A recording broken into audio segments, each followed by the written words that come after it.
Hi Libra, welcome. Sa tingnan natin kung ano yung mensahe sa'yo. Be open-minded po, hindi po halos lahat makaresonate. Thank you nga po pala sa mga nagsusubscribe, sa mga bumabalik. Maraming pong salamat. Give me the message for Libra. Ano yung mensahe sa'yo? Give me the message for Libra. Ano yung mensahe sa'yo?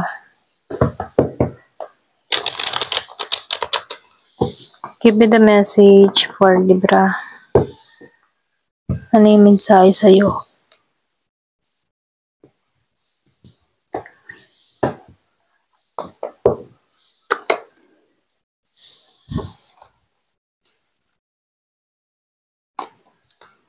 Yung iba sa inyo, nakikitaan ko dito, mahanap mo yung kapayapaan mo. Or pwede rin sabihin meron kang tatanggalan dito, okay? Yung bang tipo na handa ka na sa pagbabago. Lumalabas dito, meron ka ng inalisan, meron kang tinatanggalan, or pwede rin meron kang mga inaayos sa sarili mo, no, na kung saan may pagpapasya kang gagawin dito.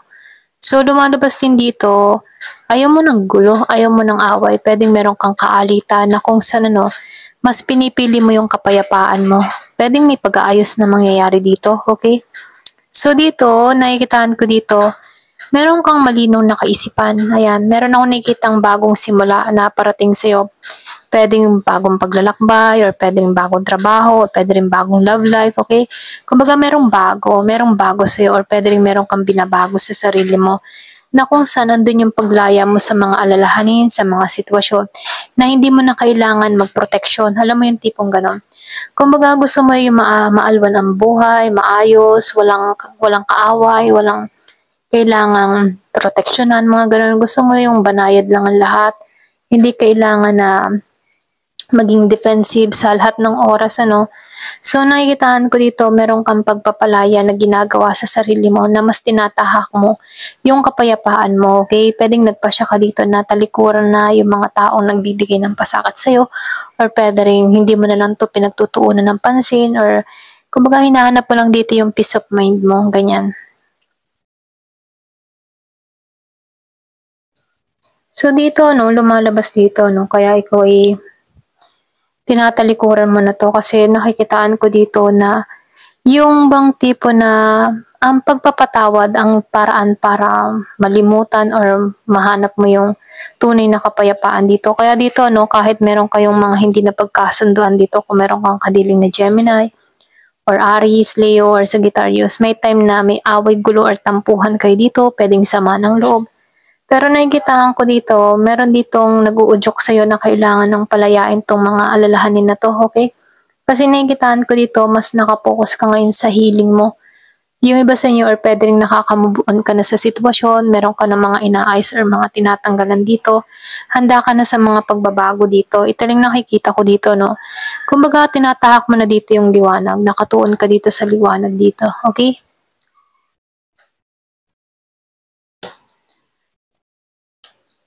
So dito, no, nakikitaan ko dito, yung iba sa inyo, pwedeng meron kang katampuhan na Scorpio, Cancer, or Pisces, or pwede rin ditong meron ditong tao na lalamig sa'yo ng ganito, okay? So, nakikita ko dito meron kayong pinagsamahan ng tao na to, kumbaga andun yung pagmamalasakitan sa isa't isa. Kaya lang sa hindi inaasahan, pwedeng meron problema, or pwede rin may alitan, or pwede rin meron ditong lamat na nangyari sa inyo mula sa taong ito. Kaya dito, no, nakikitaan ko dito yung panlalamig mo, or pwede rin wala ka ng yung matipong wala ka ng hindi mo na 'to pinagtutuunan, okey, ng oras, panahon.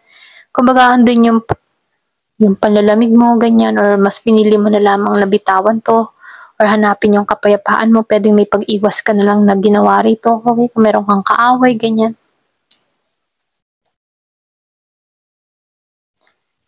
So, lumalabas din dito, 'no, yung iba sa inyo ayaw mo ng gulo, ayaw mo ng away, okey, mas pinili mo yung tahimik na pamamaraan. Kasi mas okey ka dun, eh, mas nakakatulog ka ng maayos. Kasi dito, puwedeng meron ka ditong nakakaalitan na puwedeng hindi nagpapatalo, puwedeng, iba mataas ang pride, mga gano'n, 'no. So dito nakikitaan ko dito hindi mo na 'to iniintay, ganyan. Puwedeng mas pinili mo yung direksyon na gusto mo, ayan. Kumbaga meron kang inalisan dito, ito lang nakikita ko. Pwede mga pangyayari or pwede rin isang tao inalisan mo pangyayari, sitwasyon. Meron ka ng mga tinatanggalan, hinahanap mo yung kapayapaan mo na kung saan dun ka nakatuon sa liwanag, ganyan. So, nafe-feel ko dito yung iba sa inyo nagpasya ka, okay? Yung iba sa inyo, mas pinili mo na lang yung kapayapaan mo, ayaw mo nang mamroblema. Kumbaga, pwedeng ipinagpapasa Diyos mo na lang ang lahat, mga ganun, So, meron ka ng tinalikuran dito. Ito lang nakikita ko dun sa iba. More love, yung nakikita ko dito. So, dito, let go. Let go of expectation. Kasi ikaw, hindi mo rin naman ini-expect na magbabago tong tao na to.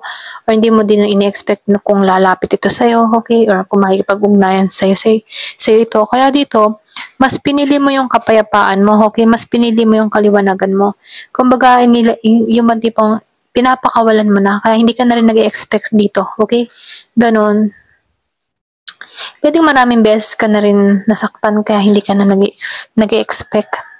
So dito, be open to miracle. Kumbaga, meron ditong milagro parating. Kaya be open na lahat ng mga nangyayaring ito ay meron pa ring magandang dahilan, okay? So dito, pwedeng merong biglaan, swerte na dumating sa buhay mo, okay? So practice meditation. So yung iba sa inyo, pwedeng ito yung pinaka sinasabi dito, minsan kailangan natin mag-meditate para malaman natin or para maklaro yung ating kaisipan, para tayo makapagpasya ng tama rito, So dito, binibigyan kang pansin na paminsan-minsan mag-practice na mag-meditation. So listen to your intuition, Sundin mo yung kutob mo kapag may mga pagpapasya ka, meron kang gustong gawin or meron kang gustong mangyari. Ito na yung time para sundin mo naman yung intuition mo, okay? Ayan. Ito lang yung nakikita ko dito, So, bigyan pa natin ng isa. Practice self-discipline. So, ito na yung time para mag-discipline din tayo, okay? Hindi palagi tayo gora ng gora, Kumbaga, kailangan din natin pag-isipan yung ating mga hakbang na gagawin, okay? Ayan, kailangan ay disiplina. Ayan, ito lang yung mensahe sa'yo. Thank you for watching. Love and peace.